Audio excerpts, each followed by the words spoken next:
السلام علیکم ورحمۃ اللہ وبرکاتہ۔ اعوذ باللہ من الشیطان الرجیم، بسم اللہ الرحمن الرحیم۔ قرآن مجید کا خلاصہ، پارہ نمبر 7۔ اللہ کے نیک بندوں کی شان یہ ہوتی ہے کہ جب قرآن کی آیتیں سنتے ہیں تو حق جاننے کی خوشی میں ان کی آنکھوں سے آنسو رواں ہو جاتے ہیں۔ وہ بے ساختہ پکار اٹھتے ہیں، اے ہمارے رب، ہم تجھ پر ایمان لائے، تو ہمیں حق کے گواہوں میں لکھ لے۔ اللہ نے تمہیں حلال اور عمدہ رزق عطا کیا ہے، اسے کھاؤ اور اللہ کی ناراضگی سے بچو۔ آگاہ رہو کہ حلال اور پاکیزہ چیزوں کو حرام کہنا بھی جرم ہے۔ غلط بات کی قسم مت کھاؤ، اور کھا لی ہے تو اس پر عمل نہ کرو اور اس کا کفارہ ادا کرو، اور غلط قسمیں کھانے سے پرہیز کرو۔ شراب اور جوا اور تھان اور پانسے کے تیر سب گندے اور شیطانی کام ہیں، ان سے دور رہو۔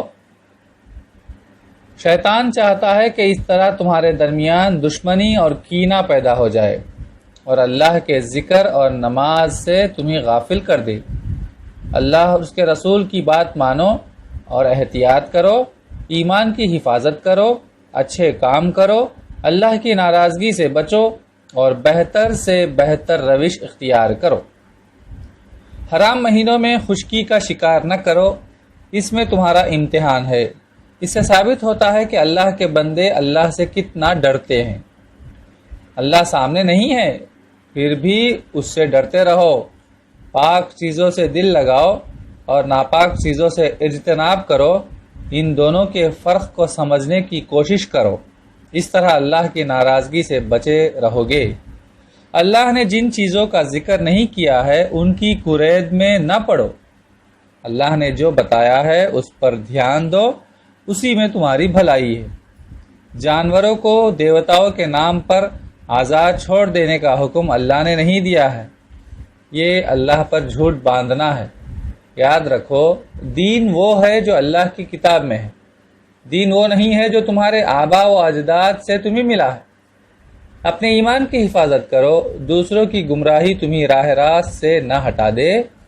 وصیت کے سلسلے میں محتاط رہو، اگر تم کسی وصیت کے گواہ ہو تو اپنی گواہی کا سودا مت کرو اور نہ گواہی کو چھپاؤ، خواہ اس سے تمہارے کسی رشتہ دار کا مفاد وابستہ ہو۔ دیکھو، اللہ کی ناراضگی سے بچو اور اللہ کی بات سنو۔ حضرت عیسیٰ علیہ السلام کی پکار سن کر حواری دوڑ پڑے، اللہ کو ان کی یہ ادا پسند آئی۔ تم بھی اپنے نبی کے ساتھ یہی روش اپناؤ۔ حضرت عیسیٰ علیہ السلام نے توحید کی دعوت دی تھی، لیکن ان کے بعد لوگوں نے خود ان کو معبود بنا کر اللہ کے ساتھ شرک کیا۔ تم اس فتنے سے اللہ کی پناہ مانگو۔ ہمیشہ یاد رکھو، تم اللہ کی نگرانی میں ہو۔ سچائی کا راستہ اختیار کرو گے تو بہت بڑی کامیابی ملے گی۔ سورہ انعام، سورہ نمبر 6۔ اللہ کی حمد کرو، اس نے آسمان اور زمین پیدا کیے ہیں، اسی نے اندھیرے اور اجالے بنائے ہیں، اس کے بعد شرک کی کیا گنجائش رہ جاتی ہے؟ اسی نے تم کو مٹی سے بنایا اور تمہاری موت کا دن متعین کیا، پھر شک و شبہ کی جگہ کہاں بچتی ہے؟ آسمان اور زمین اس کی نگرانی میں ہے، وہ تمہارے باطن اور ظاہر سب سے واقف ہے۔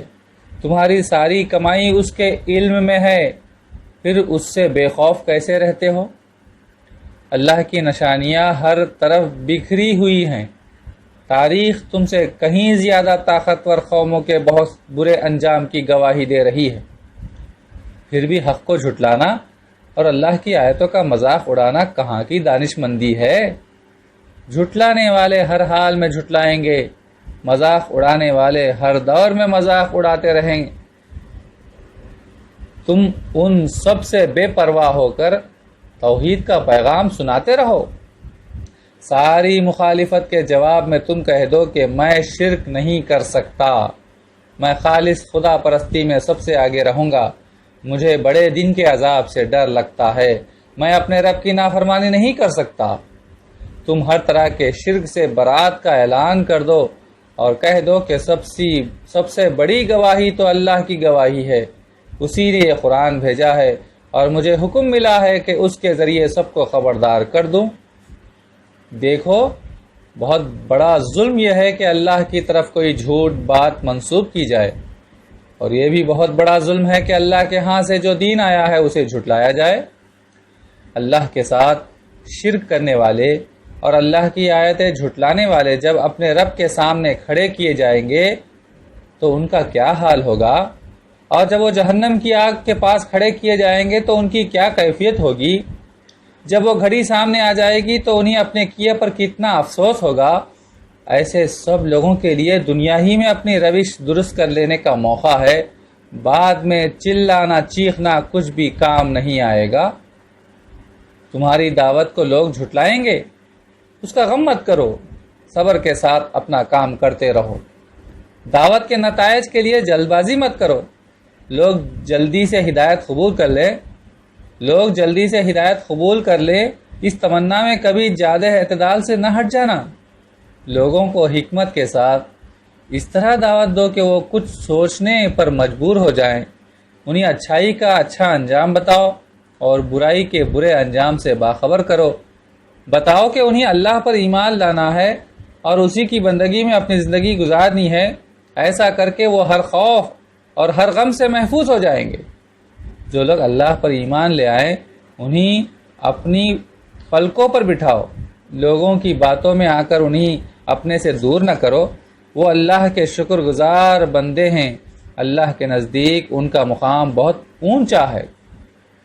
ایمان لانے والوں کو سلامتی کا پیغام دو، اگر ان سے نادانی میں کوئی گناہ سرزد ہو جائے تو ان کی ڈھارس بندھاؤ کہ توبہ کر لو اور اپنی غلطی درست کر لو، اللہ کی رحمت تمہارا انتظار کر رہی ہے۔ توحید کی دعوت دینے کے لیے دلائل کا خزانہ پوری کائنات میں روشن نشانیوں کی صورت میں ہر طرف بکھرا ہوا ہے، ان سے فائدہ اٹھاؤ، لوگوں کو غور و فکر پر آمادہ کرو، اور جو عقل پر تالا ڈال کر صرف کٹ حجتی کریں ان سے اعراض کرو۔ حق کے دشمن تمہیں دین سے پھیرنے کی کوشش کریں گے، لیکن تم صاف کہہ دو کہ ہم ایسی ناسمجھی کا کام نہیں کریں گے۔ ہدایت تو بس اللہ کی ہدایت ہے، وہ ہمیں مل گئی ہے، اب تو ہم بس مالک کائنات کے آگے سر تسلیم خم کر دیں گے، نماز قائم کریں گے اور اللہ کی ناراضگی سے بچنے کی کوشش کریں گے۔ حضرت ابراہیم علیہ السلام کے واقعے پر غور کرو، کتنے دل نشین انداز میں کائنات کی نشانیوں کے حوالے سے قوم کو توحید کی دعوت دی۔ دعوت دین کی راہ میں بہت